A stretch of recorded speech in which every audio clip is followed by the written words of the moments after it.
So, of course, the idea about composition is that very often people, almost always, people go by the subject, thinking that, let's say, depiction of roses is a good painting because it's nice, it's cute, it's that. But that doesn't make it a good painting. What makes it, let's say, a crucifixion is a horror in the sense of what is depicted, okay? And yet, it's a great painting.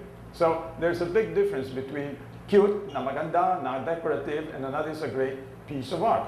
Roses can be great art too, but it's not the subject itself. If you learn about composition, which I'll try to explain as far as I can convey to you, there is this thing about how things are put together.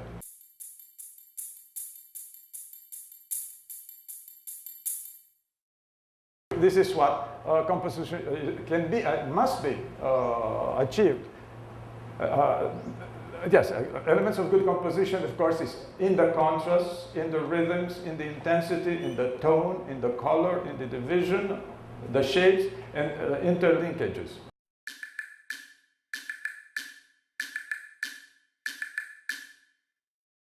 Very simple rules apply.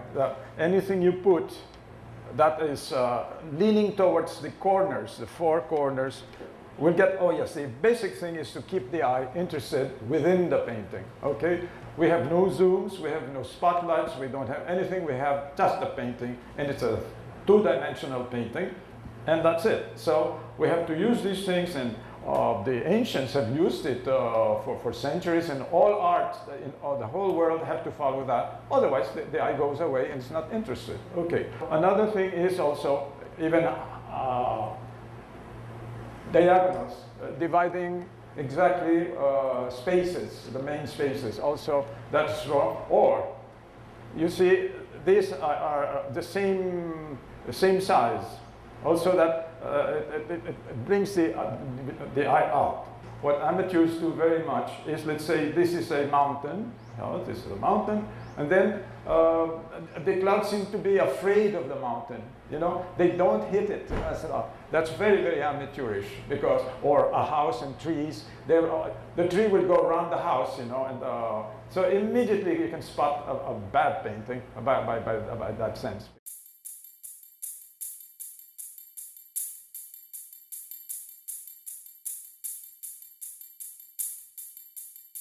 Okay, let's see how these parallels here, how strong they are, and then they recede. They recede, and you practically only see her face, and everything else is roundness, and she's in black, not by chance. It's really, this is planned to the very smallest inch.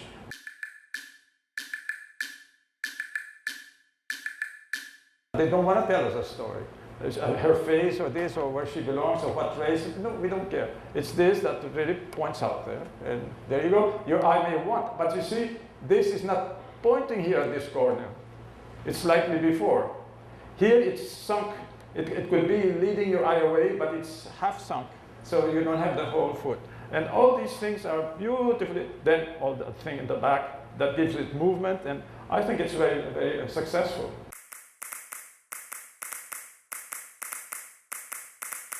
Shoes from Italy. It's not a brand. It's not a brand, but it is shoes of Italy. So they want to evoke what Italy is best known for is, of course, music. So you have these soft, rounded masses pointing there, because when you've gone around, your biggest and strongest contrast is between the black of the shoe and the white of the paper.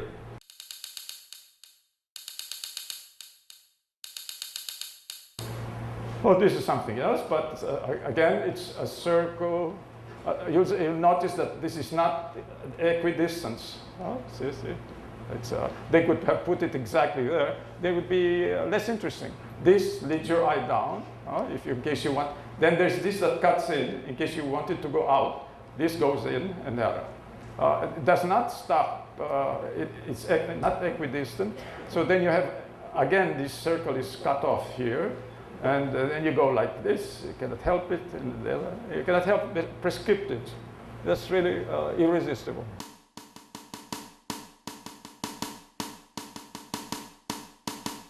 At that distance, you maybe don't see it, but there's a tiny, tiny horseman here with a little horse here.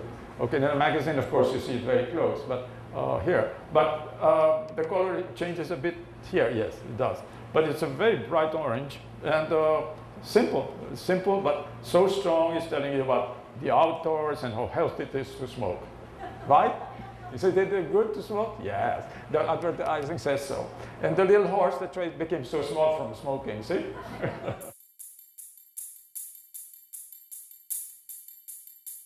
Of course, the head is not complete. That is also one of the elements. It's cut off almost here, and there's the dark elements here. And this makes your eye go around, this hair. This hair could be flying away, but it's not. It's in here. And the advertising, the letter is here. All these hairs are, because they are cropped, they are repeated. This is not just one snapshot, it's one of 100 or 200.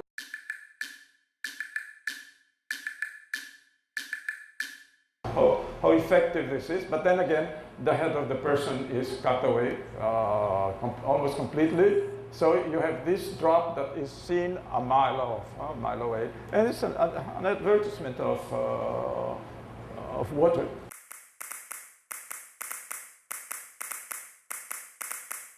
I don't like it too much because this is already a bit washed out. Why not? But then if it removes the message, we don't know who, what, where. You know, that's and if you have 1 second to look into it, you're not seeing it.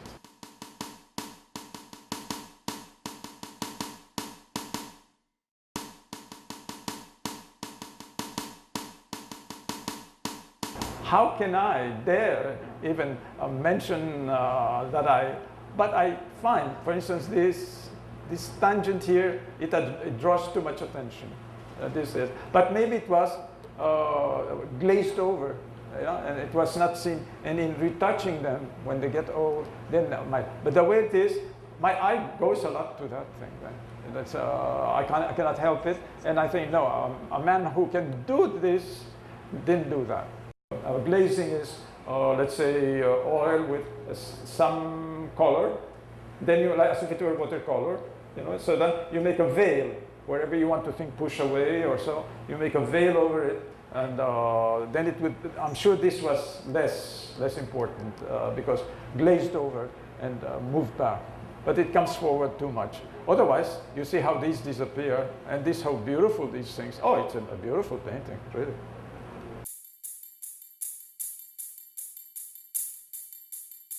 Here you have the same thing about composition, how it's not 100%, 50-50. Nothing is the same on both sides. It's never the same. And all the figures are facing in. See how they are facing in here. And this subtle ideas about composition. Here, of course, this saint is floating away into the arms of the angels. And I really just, Giotto is a great, wonderful painter. Again, see how they are all facing in the middle. To illustrate, the only whole figure here is Judas. I mean, because that's the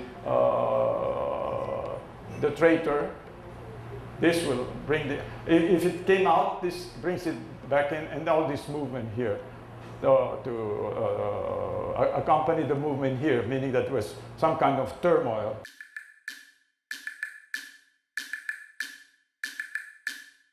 The perfection of the composition is the same thing about how beautifully put together. The king and queen are here reflected in the mirror, and I can't remember who he is, this one here. Well, anyway, these are the little princesses, the daughters of the king, and her playmates and all that. But again, facing this way. Even the dog is facing in, you see? And here is Velázquez himself painting. And I said, how come there are no reds at all in this painting?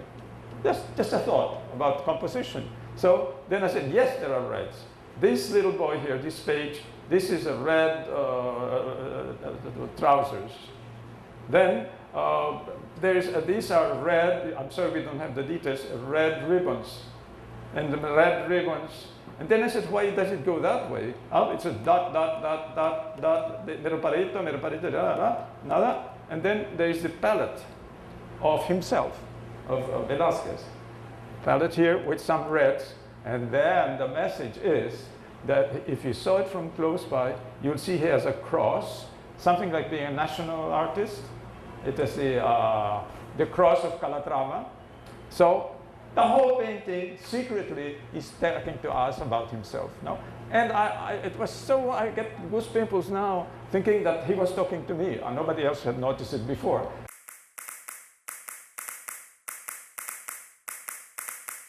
Vermeer is a absolute master, like Velázquez, of composition. You cannot imagine what science, what intelligence, what, really, and the proportions and everything. Okay, let's say how this brings your eye in. Really, you cannot help but go this way. This is not a complete triangle or square. It's part of it, so it catches less. Anything you divide, of course, it's obvious that it divided in two, it has half attention. So even this, your eye, you don't have the whole window. You just everything is cut into small sections so that you'll have the full woman here.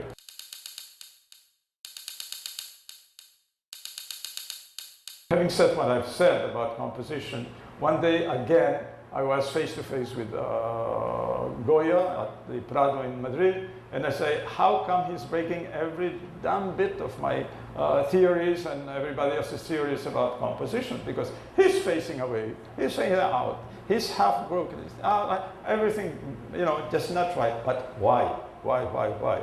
Because it turns out to be everything is painted very hurriedly, very fast, very spontaneously.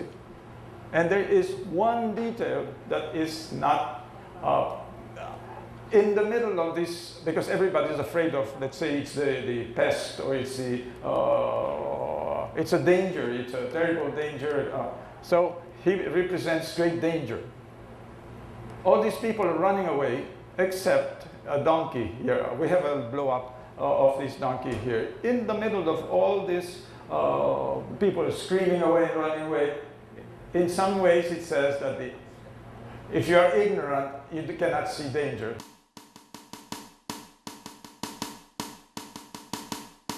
I only have praise for this painting, of course, except that this, it breaks some of the things I said, but still the fact that it's counterbalanced by the emptiness here, it's, okay, I love it really. You know.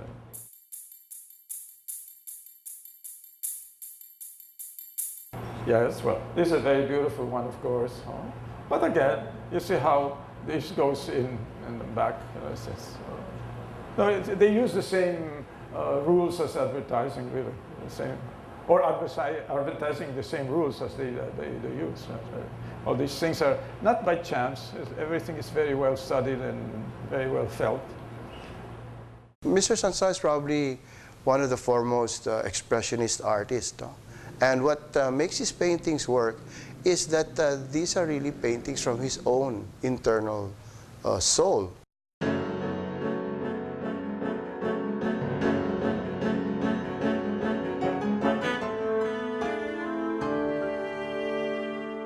His dark period, during his paintings were affected by the war, but he was very successful in expressing that.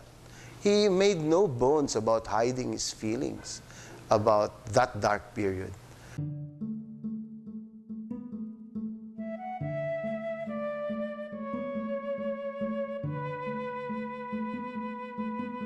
From the 60s to the early 80s, I would describe that as his tranquil period.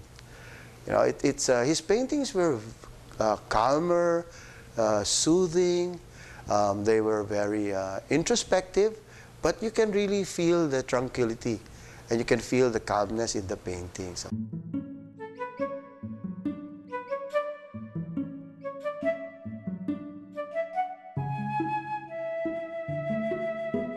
From the mid-80s, going further to today, he suddenly found a certain internal peace, an internal joy.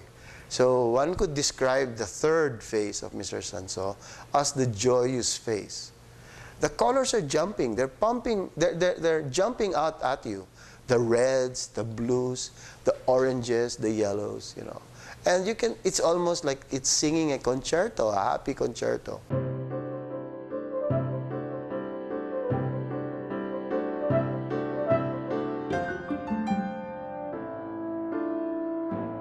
The thing is that people immediately can feel the painting. That's what's good about the Sanso. When you see it, pow, it hits you. Whether it's that dark period, tranquil period, or the joyous period, immediately you get a feeling. And those are the paintings that are fantastic paintings.